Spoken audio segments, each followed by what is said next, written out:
자, 친구들 안녕하세요. 자, 앞부분이 조금 정신이 없게 끝났죠? 자, 여기서부터 다시 이어가 보도록 하겠습니다. 자, 악공이라는 것은 공연 장소와 극중 장소가 일치되어 있다라는 전통극의 특징을 보여주는 부분인데요. 그래서 악공 연기자와 연주를 하는 사람의 공간 자체가 분리가 되어 있지 않은 거죠. 자, 그래서 악공이 자유로운 개입이 가능했다라는 게 서양 연극과의 차이점이라고 보시면 되고요. 전통극의 특징으로 우리가 기억해 두셔야 되겠습니다. 자, 오음율률 다 버리고, 그러니까 양반들이 나오니까 양반들에게 연주해 줘야 되는, 어울리는 그런 양반들 하지 말고 버드나무 홀뚜기 뽑아다 불고 바가지 장단 쳐라. 양반에게 어울리지 않는 장단을 쳐달라라고 악공들한테 이야기를 하고 있습니다. 자, 이것도 양반들에 대해서 좀 그들의 위험을 무시하고 조롱하는 태도로 볼 수 있겠죠. 그래서 이 부분도 양반에 대해서 말뚝이가 조롱하고 항거하는 부분으로 볼 수 있겠네요. 야, 이놈 뭐야? 아이 양반들 어찌 듣소? 용두 해금 북장고. 자, 양반들이 즐겨하는 그런 악기를 갖고 양반의 음악들을 뽑아달라. 그렇게 건건들어지게 멋지고 아름답게 치라고 내가 그렇게 얘기하였소 라고 지금 변명을 하고 있죠. 자, 양반들이 또 말뚝의 변명에 넘어가고 있는 부분입니다. 자, 그래서 재담이 계속해서 반복되고 있는 걸 확인할 수 있네요. 자, 이제 마지막 재담인데요. 마지막 재담은 조금 달라지는 게, 자, 쉬로 이제 시작을 하는데, 말뚝이가 먼저 시작을 하는 게 아니라 생원이 말뚝이를 먼저 부르게 되죠. 그러니까 약간의 이런 변화는 나타나 있네요. 자, 이놈 너도 양반을 모시지 않고 어디로 그렇게 쏘다니느냐. 자, 양반이 말뚝이한테 상전 대접을 받고 싶어서 지금 말뚝이한테 너 도대체 어디 이렇게 쏘다니고 있는 거야? 라고 얘기하는 부분이에요. 자, 그러니까 말뚝이가 대답을 합니다. 내가 이렇게 다니고 있는 이유는 양반을 찾기 위한 건데 아무리 찾아봐도 양반이 보이지 않아. 이런 얘기죠. 그러면 지금 눈앞에 양반이 있는데 양반을 찾고 있어. 그러면 얘는 양반이야? 아니야. 그치? 자, 앞에 있는 양반에 대해서 무시하고 있는 지금 말뚝이의 모습이 나타나 있는 부분이죠. 자, 이것도 굉장히 희화화해서 표현한 부분입니다. 자, 읽어볼게요. 양반을 찾으려고 찬밥 국마라 1조씩 아침 일찍 먹고 마구간에 들어가서 노세원님을 끌어다가 등에 솔지를 살살하여 말뚝이님 내가 타고 라고 했습니다. 자, 여기 노세원님이라는 것은 생원님이라는 그 말의 유사성을 이용해서 양반에 대해서, 즉 생원에 대해서 비하하고 있는 표현이죠. 희화화를 통해서 양반을 조롱하고 있는 표현입니다. 자, 그래서 이 부분도 개다리 소반 나온 그 부분 있죠? 그러니까 그것과 이제 동응이란 방법으로 양반에 대해서 조롱하고 있는 표현이라고 이해해 두시면 되겠습니다. 자, 그리고 여기 보시면 말뚝이님 내가 타고, 그러니까 지금 양반, 이 노세원님이라는 거는 그 노세 말인데 작은 말이죠. 자, 이것을 누가 타고 말뚝이 님이 탔다 그랬죠. 그러니까 말뚝이에 대해서는 조금 높이는 표현인데 지금 말뚝이는 양반에 비해서 평민이니까 천한 존재잖아. 근데 자신을 높였다라는 건 양반에 대해서 오히려 낮추는 의도가 반영되어 있습니다. 마지막에 보시면 양반들에 대해서는 비뚝한 놈도 없었다. 오히려 놈이라는 표현을 쓴단 말이야. 그래서 자신은 높이고 양반은 낮춤으로써 양반에 대한 조롱의 태도를 보이고 있는 거죠. 자, 말뚝이님이 이 말을 타고 서양 영미 법도 엄청나게 여러 곳을 막 돌아다녔는데도 없다. 이런 얘기를 하고 싶은 건데, 자, 여기서는 표현상의 특징을 좀 잘 봐두셔야 되는데, 물은 매주 발듯하고 동은 여울이요 서는 9월이라. 자, 직유법 사용되었고요. 동은 여울이요 서는 9월이라 대꾸법 사용되었고요. 그리고 동여울 서구월 남들이 북향산 방방곡곡 면면천촌, 그죠? 계속 비슷한 말들을 동음 반복을 하고 있다. 그래서 리듬감을 형성하고 있다라는 게 이 부분의 특징이고요. 우리말의 표현을 많이 사용했다라는 것도 이 부분에서의 특징이라고 볼 수 있겠습니다. 자, 다 찾아다녀도 새님 양반 비뚝한 놈도 없습디다. 자, 없습니다. 자, 없습디다. 자, 이렇게 표현했을 때 양반한테 없습니다도 아니고 없습디다. 이거 지금 대상에 대해서 높이고 있는 태도가 아니죠. 그래서 비격식체인 업습디다를 사용을 함으로써 양반에 대해서 그 제대로 그 격식을 차린 표현을 하고 있는 게 아니잖아요. 그래서 양반에 대해서 조롱하고 있는 그 말뚝의 태도를 잘 볼 수 있습니다. 자, 그래서 여기까지가 제담이 나타나는 부분입니다. 자, 그러면 전개의로 넘어가서 양반들의 놀이를 통해서 양반의 어떤 모습이 드러나는지 살펴볼 건데요. 자, 자, 보시면 여복의 동생 우리가 본시 양반이라 이런데 가만히 있자니 갑갑도 하네. 우리 시조 한 수씩 불러보세. 자, 양반들의 놀이죠. 자, 양반들이 놀이를 한다고 그러니까 자신의 유식함을 드러내기 위해서 지금 시조를 불러보자라고 제안을 하는데 이 시조의 내용이 너무 터무니가 없어. 그러니까 평민들이 부르던 민요와 거의 비슷한 수준의 노래를 그러니까 시조를 부릅니다. 자, 그래서 그걸 통해서 오히려 자신의 무식함들이 탄로가 나는 그런 과정인데요.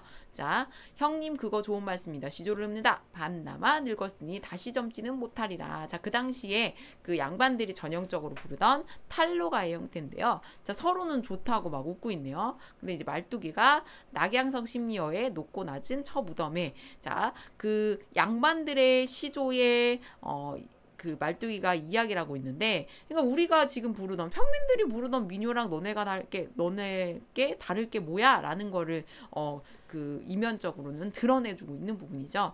자, 그래서 여기 말뚝이가 민요를 부르는 부분에서는 서민의 민요보다 양반의 시조가 더 나을 것이 없다라는 것을 드러내고 있고요. 그걸 통해서 양반의 허세를 비판하려는 의도가 들어가 있었다라는 거. 그래서 시조라는 그 양반의 놀이를 통해서 오히려 양반의 어떤 무지함들이 드러나는 부분이죠. 자, 다음은 글이나 한 수씩 지어보자. 그러면 형님이 먼저 지어보시오. 그러면 동생이 운자를 내게. 그래서 지금 동생이 산자와 영자라는 그 글자를 냅니다.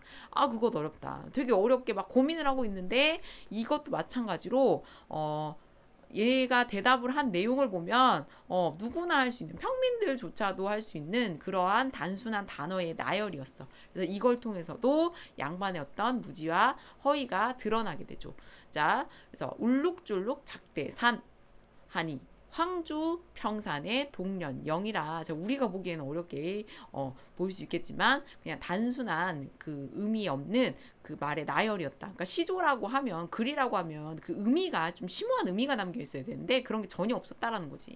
그래서 의미 없는 지명의 나열로 오히려 양반의 무지와 허세 이런 것들을 폭로하는 그 기능을 가지고 있는 부분입니다. 하하, 형제 같이 웃는다. 형님 정말 잘 지었습니다. 그러니까 서로 이런 부분들을 칭찬하는 거 보면 둘 다 지금 모질한 거지. 그치? 그래서 양반들 어떤 학식과 교양이 굉장히 허구적이었다라는 걸 폭로하는 부분이고요. 그리고 생원과 서방 그 둘 그 형제도 비슷한 그 수준을 보여주고 있다. 맞장구 치는 걸 보니까 둘 다 비슷비슷한데 그게 오히려 조금 우스꽝스럽게 그려지고 있는 거죠. 그래서 보는 사람을 통해서 아이 저런 바보 같은 이런 효과를 갖고 오는 거죠. 그래서 이런 상황에 대해서 비판적인 어떤 비판을 하는 것에 대해서 아주 어둡게 무겁게 표현하는 게 아니라 좀 희극적으로 표현한다라는 것 자체가 또 우리나라 문학의 특징 중에 하나겠죠. 그래서 희극적으로 표현하고 있다라는 것도 중요한 부분이 되겠습니다.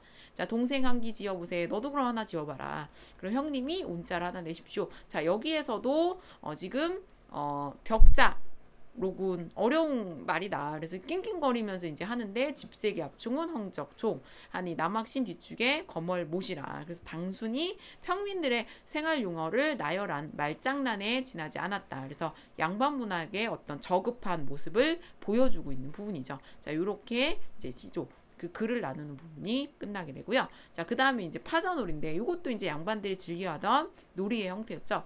그러면 이제 이번엔 파자나 해보자. 이제 근데 여기도 마찬가지겠지. 뭔가 이제 대단한 걸 보여주려고 하는데 오히려 본인들의 그 바닥을 보여주는 부분인데 이 파자놀이라는 것은 한자를 통해서 이제 말을 만들어내는 것들인데요. 한자를 그 글자를 하나하나 띄어서 이제 하나의 어떤 그 의미를 나타내는 그러니까 한자를 아주 잘 알아야지만 할 수 있는 그런 놀이입니다. 자, 근데 보시면 주둥이는 하얗고 몸뚱이는 알록달록한 자가 무슨 자냐? 그냥 거의 그 수수께끼 수준의 수수께끼 수준의 문제를 내고 있죠. 자, 그래서 한참 생각하다가 운고우편에도 없는 자 아닙니까? 너무 어렵습니다. 그 피마자라고 하는 자가 아닙니까? 자, 누구나 알아맞힐 수 있는 단순한 수준의 문제를 굉장히 어렵게 풀고 있죠. 그래서 여기에서도 희화의 모습을 볼 수 있고요. 그리고 전체적으로 희극적으로 상황들을 묘사하였다라는 거 확인할 수 있겠네요. 자, 그거 동생 참 용하네. 형님, 내가 그럼 한자 부르라고 또 번갈아 가면서 얘기를 하고 있죠. 그래서 여기에서도 그 파자놀이를 통해서 무식함을 폭로하는 부분이 잘 드러나 있습니다. 자, 여기까지 그 놀이가 그 양반들의 놀이가 끝나는 부분이고요. 지금 이제 하는 부분부터 새로운 인물인 취바리가 등장을 하게 됩니다. 자, 그래서 이 마지막 이제 결말 부분일 텐데, 자, 이 부분에서는 양반의 어떤 모습을 드러내고 있는지 살펴보도록 할게요. 하하, 그거 형님 참 잘 맞췄습니다. 자, 이러는 동안에 누가 등장한다? 취바리가 살짝 들어 한편 구석에 서 있다. 자, 그래서 다음 장면에서 취바리에 대한 이야기가 나올 거다라는 것을 알 수 있고요. 아까도 얘기했듯이 이 전통국에서는 공연의 장소와 그러니까 이게 하나의 장소에서 이루어지기 때문에 이들이 지금 준비하고 뭐 할 수 있는 공간이 없는 거죠. 그래서 대기하고 있다가 이제 나오는 어떤 형태인데, 그래서 실제 공연에서도 얘가 이제 쭈그리고 앉아 있다가 그리고 이제 나왔겠죠. 자, 그런 부분들을 나타내고 있는 부분입니다. 자, 이놈 말투가 자, 갑자기 양반들이 취바리를 불러오라고 이야기를 합니다. 자, 나랏돈, 노랑돈, 칠푼, 잘라먹은 돈, 놈. 자, 이것은 취바리를 얘기하는데, 자, 여기에서도 취바리의 모습을 확인할 수 있는데요. 조선 후기에 상인들이 부를 축적하는 과정에서, 그러니까 굉장히 뭔가 이렇게 깨끗하게 투명하게 이들이 했던 건 아니고 부정을 많이 저질렀던 모습을 여기서 확인할 수 있습니다. 나랏돈을 잘라 먹은 놈이라고 얘기를 하죠. 그러니까 그런 좀 뒤가 구린 행동들을 많이 했는데, 그러니까 그러한 지금 취바리를 데리고 와라라고 지금 양반이 이야기하고 있는 거야. 자, 상통이 무르익은 대초빛 같고, 이거는 이제 취바리의 외양묘사인데요. 울룩줄룩 뱀이잔등 같은 놈. 자, 그래서 취바리의 외양묘사가 드러나고 있고요. 자, 그러한 놈을 잡아들여라. 자, 그놈이 힘이 무량대각이 엄청 세고, 자, 여기에서는 실질적으로 육체적인 힘이 세다라는 의미로도 볼 수 있겠지만, 그 당시 신흥 세력인 그 중인계 측의 그 세력이 굉장히 강했다라는 것도 나타내고 있는 부분입니다. 날래미 비호 같은데 샌님의 전령이나 있으면 잡아올지 거저는 잡아올 수 없습니다. 자, 이 전령이라는 것은 양반의 권위와 권력을 상징하고 있는 소재입니다. 되게 중요하니까 꼭 알아두시고요. 이 전령이라는 걸 통해서 양반들의 세력이 아직은 남아 있었다. 비판의 대상이었고 이들의 세력이 많이 약해진 거는 사실이지만, 그래도 양반의 어떤 권위와 위력은 여전히 이 시대에서도 남아 있었다라는 걸 알 수 있는 소재입니다. 자, 잡아올는지 거저는 잡아올 수 없습니다. 오, 그리하여라. 옛다. 전령 가지고 가거라. 종이에 막 이제 써서 주죠. 자, 말뚝이가 종이를 받아들고 취바리한테 가서 당신 잡히었소. 자, 어디 전령 보자. 자, 전령을 보자라고 얘기합니다. 자, 그래서 이걸 보고 순순히 따라가는 모습을 확인할 수 있는데, 자, 이걸 통해서 양반의 권위와 위력이 아직 남아 있었다라는 부분을 확인할 수 있겠죠. 자, 종이를 취바리에게 보인다. 종이를 보더니 말뚝이에게 끌려 양반의 앞에 온다. 취바리 엉덩이를 양반 코앞에 내밀게 하며, 자, 이것도 양반에 대한 조롱이죠. 자, 엉덩이를 양반 코앞에 냈다라는 건 양반을 모욕하는 행위잖아. 그죠? 자, 그래서 그놈 잡아들였죠. 자, 이거는 이제 조롱하는 효과도 있기도 하고요. 극 자체를 좀 희극적으로 끌고 가는 하나의 기능을 하기도 합니다. 자, 그놈 잡아들였소. 아, 이놈 말투가 이게 무슨 냄새냐. 에이, 이놈이 피신하여 다니기 때문에 피신하여 다닌다라는 거는 그 나라 돈을 막 횡령하고 막 이렇게 다닌다라는 얘기인 거죠. 양치를 못하여 그렇게 냄새가 나는 모양이다. 그래서 여기서 중인 그런 계층들도 그러니까 그다지 그 바람직하지 못한 모습이었고, 그러니까 굉장히 구리다, 그러니까 뒤가 구리다 이거죠. 자, 그러한 모습들을 나타내고 있는 부분이기도 하겠죠. 자, 그래서 냄새가 나는 모양이다. 그래서 모양입니다라고 얘기하지 않고 여기서도 좀 비격식체로 나타내는 것들은 양반에 대한 반항적인 심리를 나타내고 있는, 그러니까 즉 조롱의 태도를 보이고 있는 부분이죠. 자, 그러면 이놈의 모가지를 뽑아서 밑구녕에다 갖다 박아라. 자, 이 부분에서는 정당하게 지금 양반이 취바리에 대해서 그 재판을 한다라기보다는 이러한 그 양반들의 횡포가 여전히 남아있었다라는 부분을 확인할 수 있는 부분이고요. 또 여기 보시면 새님 말씀 들으시오. 시대가 금전이면, 자, 이제 얘를 이렇게 어떻게 처리해라 막 이제 이렇게 표현을 하는데, 그때 이제 말뚝이가 제안을 합니다. 자, 새님 잘 생각해 보십시오. 요즘에는 시대가 금전이면 그만인데 그냥 갖다 죽이면 뭐 하겠습니까? 전혀 이득이 되지 않지 않습니까? 그러니까 돈이라도 좀 받아서 보내는 게 어떻겠습니까? 라고 제안을 하는데, 그 제안을 양반이 받아들입니다. 그래서 양반들도 지금 굉장히 돈을 좋아하고 지금 취바리에 대해서 막 비판을 하고 있지만, 그러니까 그들이 또 그것을 이용해서 부를 착취했던 그 당시 어떤 시대적인 모습들도 잘 반영이 되어 있다라고 볼 수 있겠죠. 자, 새님 말씀드리시오. 시대가 금전이면 그만인데, 자, 이 부분에서는 황금 만능주의, 배금주의, 그러니까 물질 만능주의의 타락한 시대적인 상황을 잘 보여주고 있는 부분이고요. 하필 이놈을 잡아다 죽이면 못하오. 돈이나 몇백냥 내라고 하야 우리끼리 노나 쓰도록 하면 새님도 좋고 나도 돈량이나 벌어 쓰지 않겠소.